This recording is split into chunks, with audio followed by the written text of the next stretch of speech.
Bonjour, moi je m'appelle Véronique Bourfe-Rivière et donc je suis spécialisée dans la cuisine bio et j'essaye d'aider les gens qui ont envie de se mettre au bio mais qui ne savent pas comment faire à cuisiner des produits en respectant le plus possible des coûts supportables par une famille normale. Et donc là je propose une recette par exemple avec du potimarron et en général quand on n'a pas l'habitude on fait des soupes et tout le monde demande des tartes et on ne sait pas trop quoi faire avec. Et moi je propose de l'utiliser en dessert avec des poires, des noix, donc vous voyez, ce sont que des produits de saison relativement bon marché.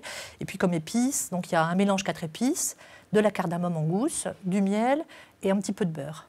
Voilà, donc c'est une recette extrêmement simple, vite faite, qui peut convenir à une famille, qui est assez gourmande. Et en même temps, c'est une recette assez diététique puisqu'il y a très peu de sucre ajouté. Voilà. Alors la première chose à faire, c'est peut-être la plus compliquée, c'est de couper le potimarron. Donc en bio, le gros avantage, c'est qu'on n'a pas besoin d'éplucher parce que dans tous les végétaux, les vitamines et les minéraux sont dans la peau. Donc du coup, on gagne du temps, on gagne du goût et on gagne des vitamines et des minéraux. Voilà. Et donc ensuite, on va enlever les pépins de la courge. Donc le mieux, c'est de prendre une cuillère. Voilà, c'est assez vite fait. Voilà. Et après, on coupe la courge en morceaux.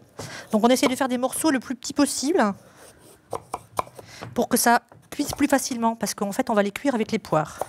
Voilà, donc moi j'ai choisi un potimarron orange, mais dans les magasins bio, on trouve aussi beaucoup des potimarrons verts et ça marche bien aussi. L'avantage du potimarron, c'est que ça a un goût un peu sucré, un peu un goût de châtaigne en fait. Donc c'est le goût que ça va donner dans cette compote. Et puis après on va faire la même chose avec les poires.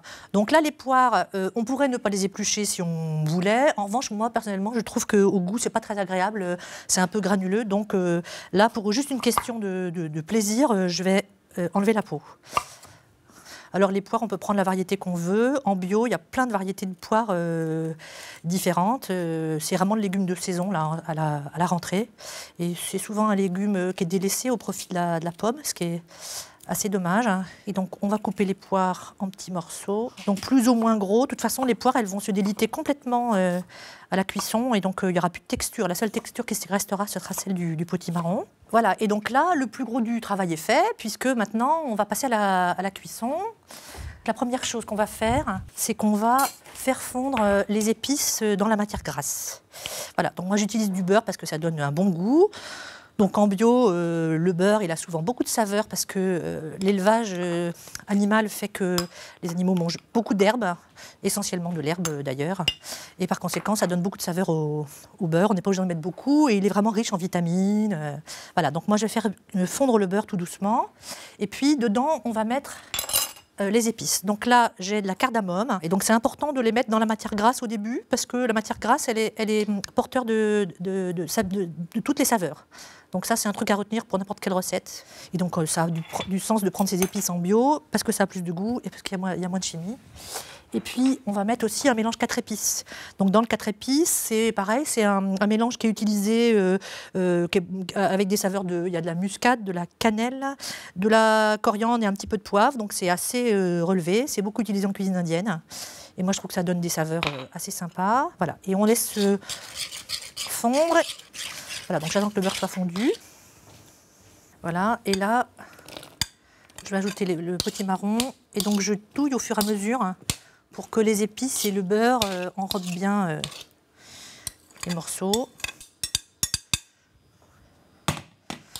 Voilà. Alors on va mettre le miel. Donc moi je trouve que c'est bien de prendre un miel parfumé, par exemple le miel d'acacia. Donc en bio c'est pareil, on trouve plein de sortes de miel différents. En revanche, ben voilà, le miel c'est soumis aux saisons, donc c'est très important de choisir un miel bio et de qualité, qui sont des miels qui ne sont pas chauffés. Et quand on voit que les potimarrons commencent à changer un petit peu de couleur, on rajoute les poires. Voilà, et donc l'intérêt c'est que la poire, elle va rendre beaucoup d'eau et donc elle va donner la texture. Et donc pendant que le légume et les fruits sont en train de cuire, on va aller tout doucement faire torréfier les noix. Alors les noix, c'est vraiment une graine intéressante parce qu'elle est très riche en oméga 3. Si on n'a pas de noix, ce qui est quand même la graine locale, en tout cas française, de saison, si on n'a pas de noix, on pourrait très bien mettre des noisettes. Mais les noisettes, on en a assez peu en bio en France, elles viennent plutôt d'Italie.